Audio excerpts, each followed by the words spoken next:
श्रीमती अनुप्रिया पटेल जी, राज्य सरकार में मंत्री श्री दिनेश गुंडूराव जी, संसद सदस्य श्री यदुवीर कृष्णदत्त चामराज वाडियर जी, संस्थान के निर्देशक डॉक्टर एम पुष्पावती जी, शिक्षकगण, चिकित्सकों, विद्यार्थीगण, गणमान्य अतिथियों, देवियों और स्वजनों, स्पीच एंड हियरिंग के क्षेत्र में शिक्षा, चिकित्सा और अनुसंधान के लिए कार्यरत इस संस्थान के हीरक जयंती समारोह में आप सबके बीच उपस्थित होकर मुझे हार्दिक प्रसन्नता हो रही है।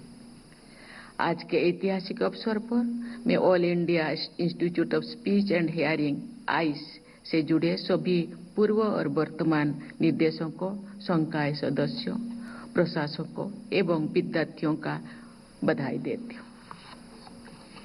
मुझे ये बताया गया है कि करीब 2 दशकों से इस संस्थान का नेतृत्व महिलाएं ही कर रही है। ये प्रसन्नता की बात है कि वर्तमान निर्देशक डॉक्टर एम पुष्पावती जी उस परंपरा को मजबूत कर रही है। ये संस्थान वुमेन लेड डेवलपमेंट का एक अच्छा उदाहरण है।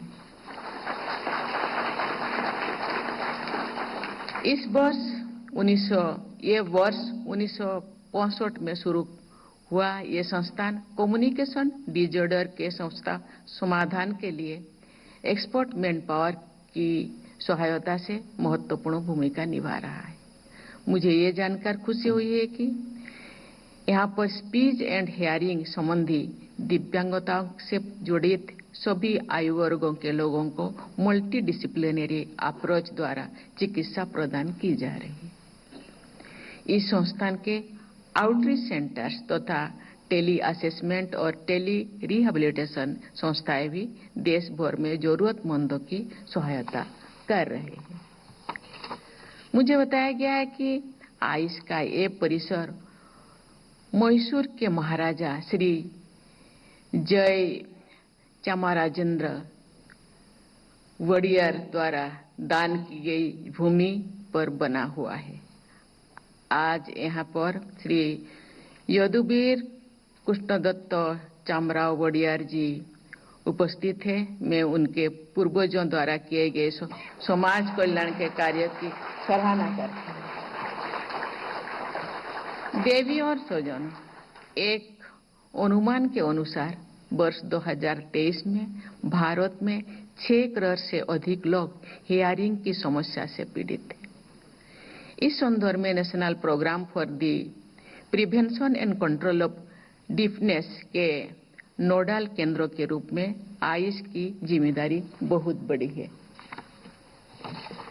अन्य समस्याओं की तरह स्पीच एंड हियरिंग संबंधी समस्या में भी प्रारंभिक अवस्था में लक्षणों की पहचान और उनके निदान के लिए विशेषज्ञों की आवश्यकता होती है। साथ ही समाज पीड़ितों के साथ सहयोग और सहानुभूति का नजरिया रखे, इसके लिए जागरूकता भी आवश्यक है। मुझे खुशी है कि आइस इन सभी के क्षेत्र में अहम भूमिका निभा रहा है।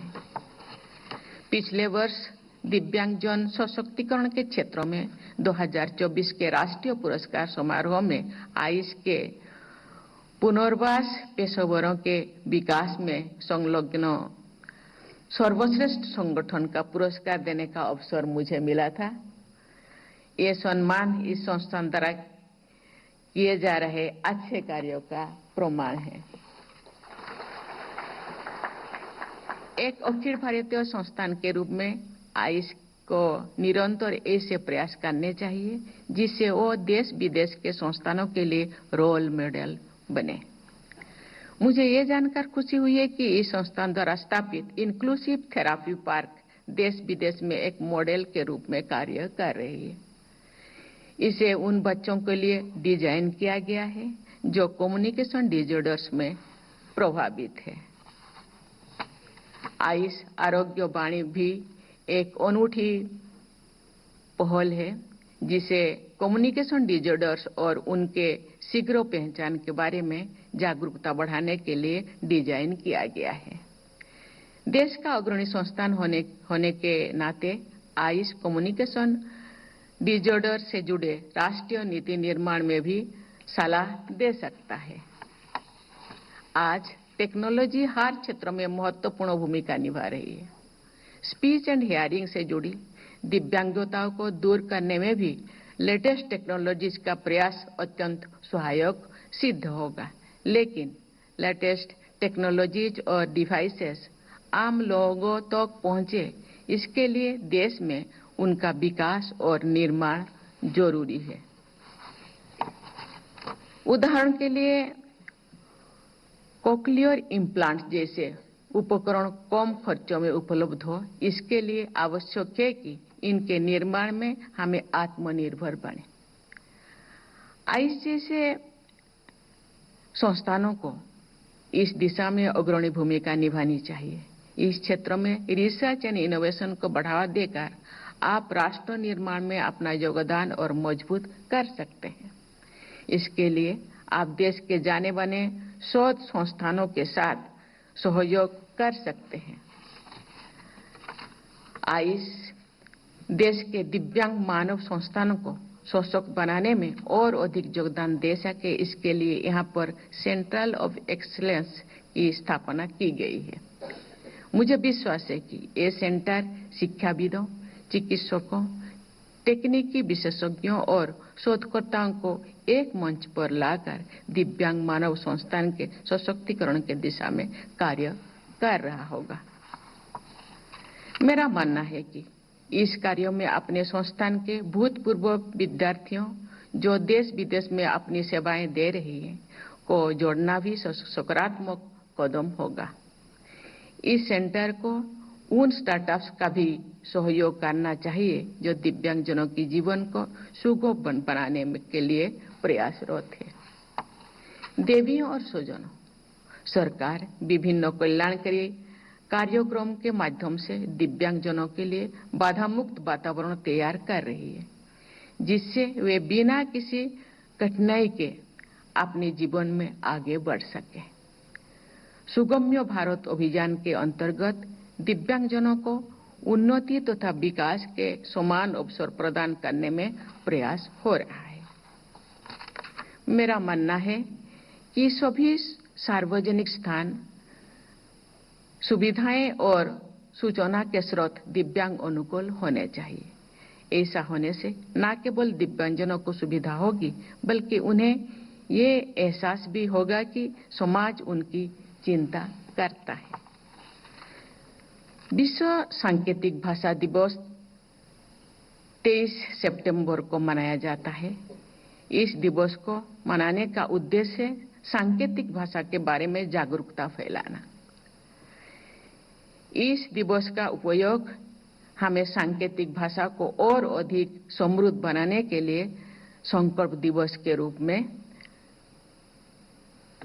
करना चाहिए। देवी और स्वजनों, आइस जैसे संस्थानों से ये अपेक्षा है कि वे इनोवेशन विद कंपैशन की भावना से काम करते हुए ऐसे टेक्नोलॉजीज विकसित करेंगे जिससे स्पीच एंड हियरिंग से पीड़ित लोग न केवल सामान्य जीवन से जी सके, बल्कि समाज और अर्थव्यवस्था में अपना सर्वश्रेष्ठ योगदान दे सके। हीरक जयंती के अवसर पर आइस से जुड़े सभी लोग संकल्प ले कि इन मानस गंगोत्री से सेवाभाव और संवेदनशील समाज के निर्माण के धारा निरंतर प्रवाहित होते रहेंगे। मेरे शुभकामनाएं आपके साथ है। मैं माननीय मुख्यमंत्री से कहना चाहूंगी, कन्नड़ या कर्नाटक भाषा भले ही मेरे मातृभाषा नहीं है, लेकिन मेरे भारत में जितने भी भाषा है, जितने भी संस्कृति है, ये जितने भी परंपरा है, ये हमारा प्यारा है। मैं सबको बहुत आदर करती हूँ, सम्मान करती हूँ। सब अपने भाषा को जीवित रखे, अपने परंपरा, अपनी संस्कृति को जीवित रखे, उस दिशा में आगे बढ़े। मैं इसके लिए शुभकामना देती हूँ, लेकिन मैं जरूर सीखूंगी कन्नड़ भाषा थोड़ा थोड़ा। ठीक है, धन्यवाद। जय हिंद, जय भारत।